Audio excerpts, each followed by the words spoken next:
அனைவருக்கும் வணக்கம். இன்று நாம் வரி வடிவங்களை வாசித்தல் அப்படின்னு பார்ப்போம். முதல்ல வரி வடிவம் அப்படின்னா என்ன, அதோட வரையறை பொதுவாக இது பல கருத்துக்கள் பல அறிஞர்கள் சொல்லியிருக்காங்க.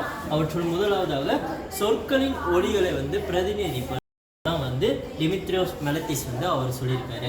அதே சமயம் ஒலிகளின் எழுதப்பட்ட பிரதிநிதித்துவம் தான் ஆர்னால்ட் ரை அவரும் அப்படி சொல்லியிருக்காரு. இதனுடைய நோக்கம் பார்க்கும் பொழுது மொழி பழக்கம், அதாவது பொருள் உணர்ந்து வாசிக்கணும். அந்த எழுத்தை நம்ம படிக்கும் பொழுது அதற்கான பொருள் உணர்ந்து நம்ம வாசிக்கிறோமா இல்லையா என்பதை பார்ப்பதற்கு தான் வரி வடிவங்களை வாசித்தல் அப்படின்னு நம்ம பார்க்கணும்.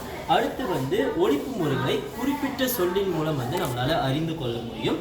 இறுதியாக விரைவு வாசிப்பு செய்வதற்கு முடியும் அப்படின்னு சொல்றாங்க. அடுத்து அதோடைய முக்கியத்துவம் பார்ப்போம்.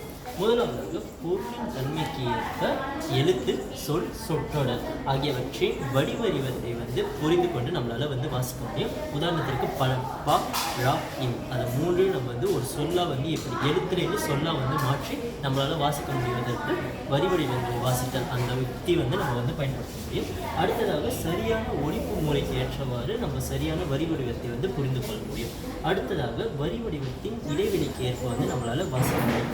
இறுதியாக நம்ம எழுத்துக்கள் பார்ப்போம். உதாரணத்திற்காக எழுத்தென்று பார்க்கும்பொழுது 247 தமிழ் எழுத்துக்களையும் நம்ம சரியாக வரி வடிவங்களோடு நம்ம வாசிக்கணும். அடுத்து சொல்லுன்னு பார்க்குறப்போ பல வகையான சொற்கள் இருக்குது. உதாரணத்திற்காக மகிழுந்து, மா, கி, லு, இந்து, அதை நம்ம எவ்வாறு வரி வடிவமாக வாசிக்கிறோம் இல்லையோ அப்படின்னு நம்ம பார்க்கலாம். அடுத்து சொற்றொடர்னு பார்க்கும்பொழுது ஒன்றுக்கு மேற்பட்ட சொற்களும் சேரும்பொழுது தான் சொற்றொடராக ஆகுது.